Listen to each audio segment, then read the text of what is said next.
Sveika tauta, klāt ir ceturtdiena. Nirstam iekšā Subaru pasaulē. Tuvojās mums vasaras sezona. Gribās kaut kur panēsāties, pavizināties, kāda ekskursija aizbraukt. Īstais laiks pievērst uzmanību saviem autiņiem, kādā stāvoklī viņi ir un tam līdzīgi. Mēs skatāmies jūsu atsauksmes, un kāds uzrakstīja, vai nebūtu grūti vai sarežģīti uztaisīt apskatu, pabraukāties ar XV. Laba ideja, man arī visu laiku nagi niez. Te tik daudz Subaru, vai tiešām mēs kādu nevaram paņemt. XV, re, kur viņš ir. Bišķiņ dubļains, bet tas nekas. Ņemsim viņu un šodien pabraukāsim. Paskatīsimies, kas tas tāds par skaistuli un ko viņš no sevis izsaka. Ejam pie Aināra. Noteikti gados jaunāki gribētu, lai mēs testējam Imprezu, bet Ainārs ir izvēlējies citu modeli. Čau! Čau! Kas tas par melnu skaistuli? Impreza? Impreza, jā. Taču Amerikas tirgum burtiski šādā virsbūvē, tikai zemākā izpildījumā ir Impreza. Bet mums šeit priekšā stāv Subaru XV. XV? Jā, jā. Pazīstamāks modelis, jo visiem asociējās Subaru ar Impreza. Tā ir klasika un Outback un Forester. Un XV pēkšņi kaut kādā gadā parādījās, un te viņš ir arī. Tas jau ir otrās paudzes XV. Jā, kad gadus 10 atpakaļ XV tur parādījās, tad daudzi viņu saucēja X5. Tā kā Bembi. Klāj vaļā, kas tas ir tāds par aparātu, kura gada, kas par dzinēju, kāds noskrējiens. Šis te konkrētais, ko mēs apskatīsim, ir Subaru XV 2012. gada modelis ar 2-litrīgu benzīna dzinēju, ar automātisko CVT ātrumkārbu, pilnpiedziņu, mašīnai klirences kā Foresteram, paaugstinātas caurgājumības, vieglais automobils. Kāpjam braucam, kā tur iekšā, kā jau Subarā, vai ne? Es ar savu 1,90 m augumu redzu, šeit priekšā ir labi. Aizmugurē šķiet arī var iesaisties, ja palūdzu Aināram mazliet parauties uz priekšu. Bet pilnvērtīgs 4 sēdvietu auto, ir 5 sēdvietas, un tas ir tāds. Kādam brālēnam var iedot sēdēt. Nekādi ekstrā pribambasi te nav, nekādi baigie ekrāni. Automātiskā kārba. Sēdekļa apsilde. Ručņiks, bremze! Jā. Vecais labais ručņiks, jā.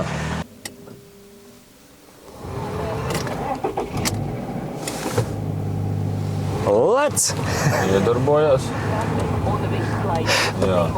Tas, kas šādam mazam auto, bet jau ir standarta aprīkojumā, arī kur tur varēs redzēt. Atpakaļ skata kamera. Forša ir.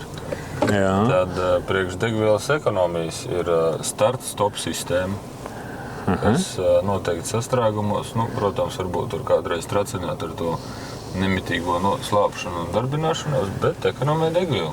Jā. Sāksim braukt.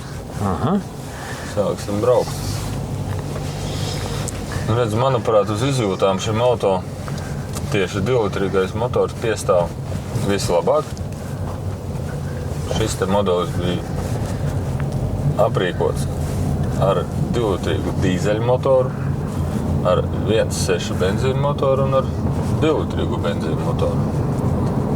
Tas 2-litrīgs benzīnieks, viņš ir tāds, laikam no šīs te visas plejādes atbilstošākais un visusticamākais. Jā.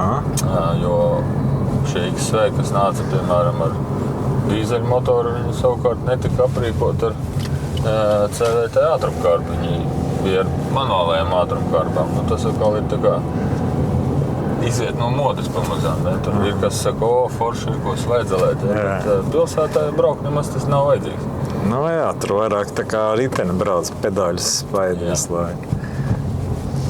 kā viņš pa bedrēm, kā viņš pa neceļiem, interesanti. Mēs jau tā kā braucam pa Rīgu, pa bedrēm teritoriju. Mēs pabrauksim tur taisni, tur ir tāds īstenībā tāds bišķiņ tankadroms. Aha.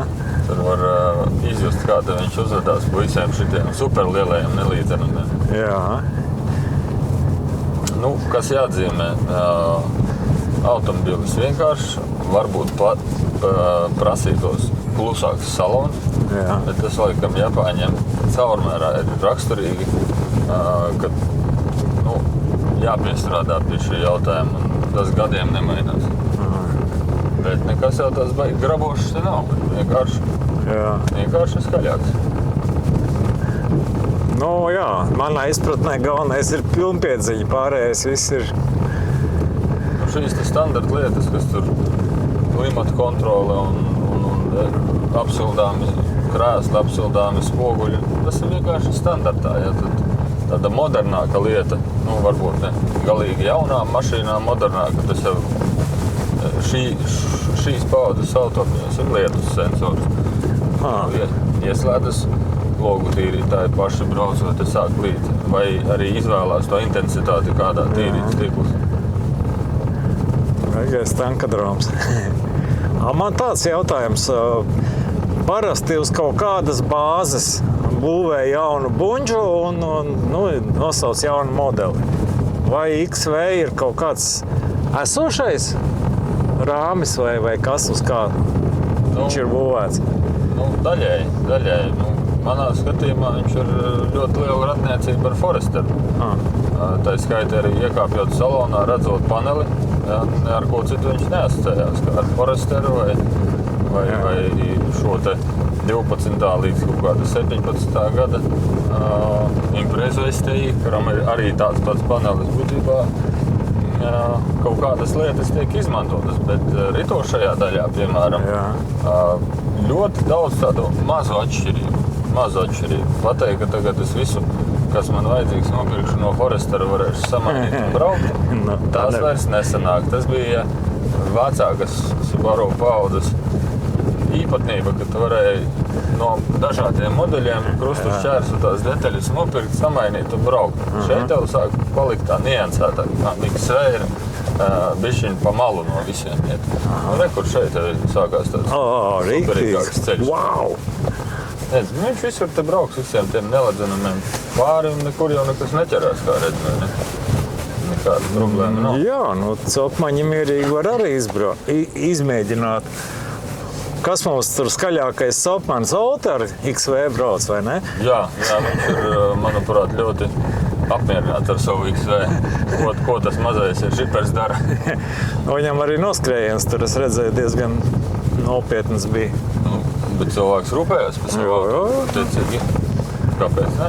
Turpina braukt, nekāda problēma. Es baigais lielo mašīnu piekritējis esmu. Man tā kā XV liekas tā kā bišķiņ pa mazu. Bet tas ir man. Varbūt tiem, kuriem nevajag gaitas vadāt, tie ir riktīgi. Es pats sevi esmu pieķēris pie domas, ka man liels auto ir nepieciešams varbūt no gada kaut kādu 10. daļu. Tad arī varbūt var, iznomāt auto lielāku. Dažkārt varbūt tas lielais auto, kas man ir pieejams, arī vienalga ir pa maz, varbūt prasās pat pusiņu. Ikdienas vajadzībām braukt pa pilsētu, izbraukt dažreiz copē vai medībās, vai ja ir apgrūtinoši ikdienas apstākļi braukšanai, ziema, dubļi. Šis ir ļoti superīgs auto. Jāteic, mēs pa to tankadromu braucam, tīri labi. Viņš iet pa bedrēm visām cauri. Pēc skata viņš neizskatās nemaz tāds caurgājējs, bet izrādās, ka ir. Viņš absolūti nemaz neiepaliek no Forestera. Foresteris jau tiek uzskatīts no Subaru plejādes kā caurgājības karalis, bet XV ar ko neiepaliek, izņemot ar pagāžas ietilpību atkal atkārtošās.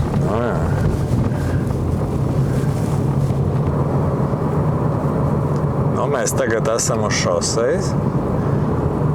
Jau nedrīkstam iemīt te pilsētas robežas. Tad uz šosejas viņš ar launi brauc. Jā. kamēr mēs lēnām braucam, varbūt cilvēkiem interesē arī kādi ir raksturīgie defekti. Jā, tu esi gatavs izstāstīt. Tu esi godīgs žeks. Jā, mēs dažos te raidījumos esam runājuši par automašīnas apkopēm. Ja šai automašīnai pieiet ar īpašāku apkopi, kā ir noteikts no ražotāja, tās problēmas mazāk tiek novērotas. Bet, ja ievērot tik, cik ir noteikts, un plus vēl kaut ko aizmirsās visādi nav apkops, tad var nonākt līdz tādai interesantai lietai kā eļļas patēriņš. Eļļas patēriņš, jā. Tas ir no tiem garajiem eļļas mēģas intervāliem. Motors tiek aizaudzēts būtībā un sāk tērēt eļļu. Tāda ir raksturīga lieta. Tad esam arī nedaudz apskatījuši to pašu CVT transmisiju, kurā ir tā saucamā lifetime eļļa, tagad mainīt, nemainīt. Šis ir kā reiz tas modelis, kuram labā praksa būtu tik pēc 60 mainīt tūkstošiem, ne vēlāk kā pēc 100. Ja nemaina nemaz, tad gaida, kad tas lifetime pienāk tam mezglam. Vienkārši brauc uz uzvarēju, tā teikt. Interesanta lieta, ko es esmu novērojis XV, priekšējās puses. Tieši granātas apmēram ap 200,000 mēdz sākt pieteikties ar krakšķiem. Jau sākot pat ar 150,000. Jā, šādas tādas īpatnības ir šim modelim. Tas, kas man vispār no šīs markas labajām lietām patīk, gluži uz ceļa palikt, tu nepaliec ne ar ko. Vienkārši atbrauc ar kaut kādu defektu, bet tu atbrauc uz servisu, nekādu tādu defektu, ka tagad es braucu un apstājos. Nav. Jāatzīmē arī tās pašas gaismas ļoti labi darbojās. Ir modeļi, kam tur kaut kas izdeg, kaut kas tur notiek. Jā. XV? Nē. Jā, prasās tikai, ja ir uz ceļa apstākļi bijuši nepārāk tīri, varbūt katru otro gadu uzpulēt sakopu, ārpuses tās strukturas, bet visādi citādi viss darbojās, viss strādā.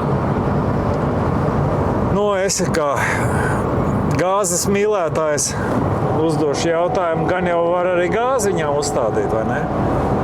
Jā, šis motors ar gāzi sadzīvo diezgan veiksmīgi, tikai pie nosacījuma gāzi uzlikta kvalitatīvi, saregulēta kvalitatīvi. Vienmēr sakot, jāuzliek tā, kā ir paredzēts un nekā savādāk. Tad brauc labi. Arī diezgan ekonomiski, jo rekur pasties mēs tagad braucam pa šosejas, var ielikt kruīz kontroli. Rekur tas viņa patēriņš, tie 7 litri. Tagad ziemas riepas virsā, uzliks vasaras riepas būs kaut kas tuvu tiem 7 drīzāk. Mazāka pretestība. Un ja tā vēl ir gāze, kas visdrīzāk ciparu izteiksmē būs 8 litri, tā kā var dabūt šo auto ļoti ekonomiski naudas izteiksmē.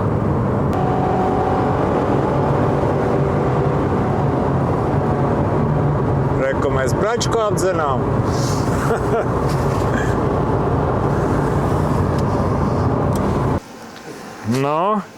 Dzīvi atgriežamies. Pa tankadromiem izbraukājuši. Tikām cauri visur, ko redzēju.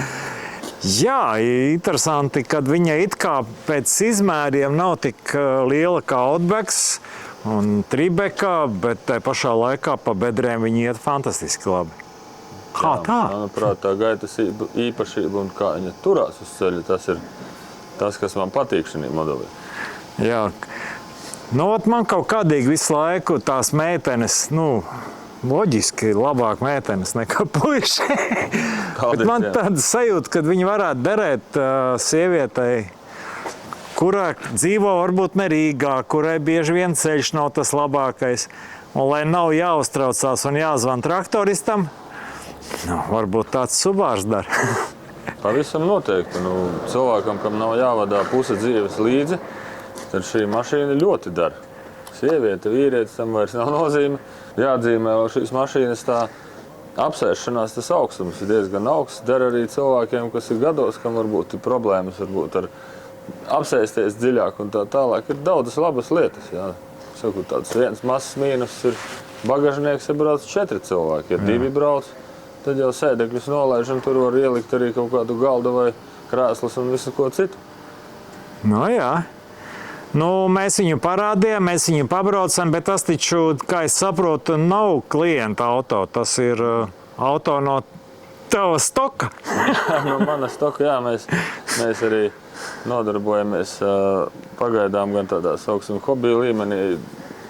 Iegādājam mašīnas, ja ir kaut kādi defekti novēršam, pilnībā apskatītas, pilnībā apkoptas mašīnas piedāvājam arī tirgumu. Jā, un šī mašīna ir nopērkama, ja kādam viņa uzrunā, tad laipni lūgt uz Lizumielu. Viņa šeit atrodas, var izbraukt, patestēt, paskatīties. Arī, ja kāds cits XV iepatīkās, nav obligāti šis jāpērk. Ja, tas nav vienīgais. Var paņemt baltu, var paņemt sarkanu, kādu vēlās, dzinēju, kādu vēlās, atbraukt, pārbaudīt. Jā. Tieši šādā pat veidā, kā mēs tagad izbraucām un notestējām. Cenu mēs saucam šeit tagad? Jā, cena nav noslēpums. Cena ir 7900 eiro. Viņa ir šī automašīna. Šī automašīna ir uz uzņēmumu, attiecīgi arī nodokļi tā skaitā. Ja? Jā. Un apskati ir tikko izieta, tā kā ja konkrētā mašīna interesē, laipni lūgti braucat, viņa ir pieejama. No, un par pārējiem jau es teicu. Jā. Nu, laika gaitā mēs parādīsim vēl kādu. Es ceru, ka apmierinājām tos skatītājus, kas gribēja, lai mēs kaut ko patestējam. Zvaniet, brauciet, šeit blakus ir tankadroms, jūs varat pat ar viņu aizbraukt pa tām pašām bedrēm, vai ne? Jā, interesanta lieta, ka mēs nevaram atļauties noslēpt kādu defektu, ja te var izbraukt, tu redzēji kādas bedres. Jā. Attiecīgi visu varēs uzreiz pateikt, tev mēsls vai nav mēsls. Jā, nu ja gribat braukt uz sopēm un sēņot un vēl visādīgi aktīvi, tad, protams, šīs te zvaigznītes jūsu virzienā smaida. Paldies par uzmanību. Čau!